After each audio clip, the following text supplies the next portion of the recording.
tuning in for another episode of Reelin' It with Jake. On today's episode, we'll talk about crabbing equipment that I use when going off the kayak. So let's get to it. All right, so let's start off with this first item. This is a custom-made rack, and this is important to have so that you can stabilize your hoops. I used to run 3 hoops. Now I currently use 5. I don't use this rack anymore because I use a trampoline. But if you are just using your own kayak, I would highly recommend building your own rack just so that you can stabilize all of your hoops and traps. So this custom rack can hold easily up to 3 of these hoops. This is all made out of PVC. So this is a really simple concept of how to build one. It's going to be custom based on your particular kayak. Okay, next up, these are the Promar Ambush hoop nets, and I currently run 5 of these when I go out. You're going to want to use lead core rope. I use 100 feet, and this orange thing here is a cable or wire organizer. I really like to keep my things organized, especially on the kayak. You don't want any sort of loose ropes and things getting tangled up with you. Very, very dangerous, so want to avoid that. And then you have your standard red and white buoy. You want to put your name as well as your Go ID number, initials. I put them on both sides of the buoy just so that it's a lot easier to see visibly. And another thing that I've done is I added this bright green boat bumper to differentiate myself, because a lot of people use the standard red and white buoy, and I want to be able to easily identify which ones are mine on the water.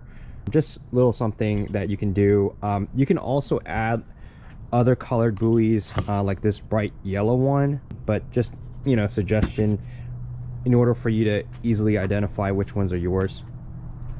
On these Promar Ambush hoops, there is a small buoy right here that lifts this line just so that this is out of the way and the crabs can crawl in there. And then they also do have this opening here that you can put your bait in, but a lot of people usually supplement this with either one of these guys, bait cups. Usually I'll cut up some squid or herring or anything like that, and toss that in there and zip tie it right on top.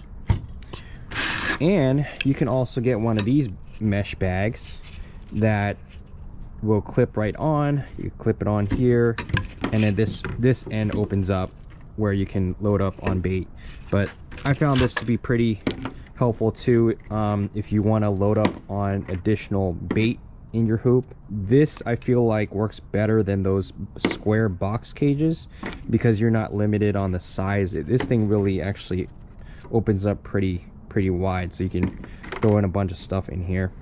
What I like about these is that the compact design, I can stack 5 of them very easily on top of each other, so I don't have to mess with collapsing the cages and putting them back up and all that. So really like the simplicity of this. What you'll also need are a bunch of zip ties. Okay, so the zip ties are to tie up this area right here for your bait. I also use that to tie this bait cup onto my hoop net as well, so definitely come in handy. I bring a whole pack with me every time. I probably use at least 3 to 5 zip ties per hoop. So yeah, go through a lot of these. And then this is the Scotty trapeze. Highly recommend this. This will definitely save your shoulder and back. It's designed to mount on a deck mount, and this allows you to easily pull up your traps. And yeah, I just find it to be a lot easier when you're using this. Okay, next up is this net right here that I use. This is what I use to store all of my crabs that I intend to keep. It's pretty nice and long, easily holds a limit of crabs. It's collapsible, and also there's a locking clip right here as well. Pretty nice.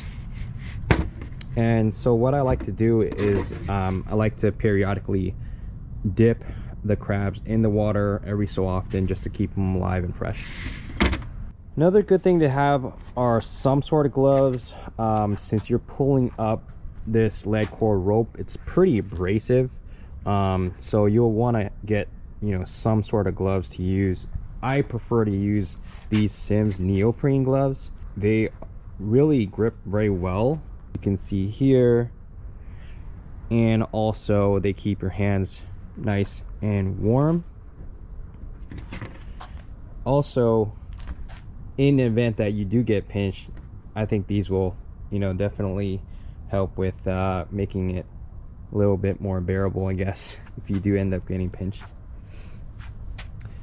And then the last item that you'll want to have is these crab gauges. I typically bring 2 just in case, because you never know if you're gonna accidentally drop one or lose one. So you definitely want to have one when you're crabbing, and you don't want to get a big ticket for that. So this one's a Danielson crab gauge. As you can see right here, measures 5 3/4, which is the minimum length in terms of the carapace of the crab for Dungeness crabs in order to keep.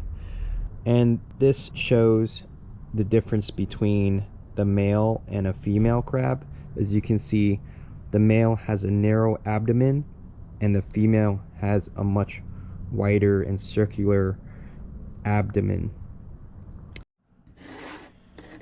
And then this is the second gauge that I keep, and this is by Promar.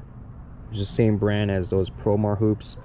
It's great, very durable, very easy to read.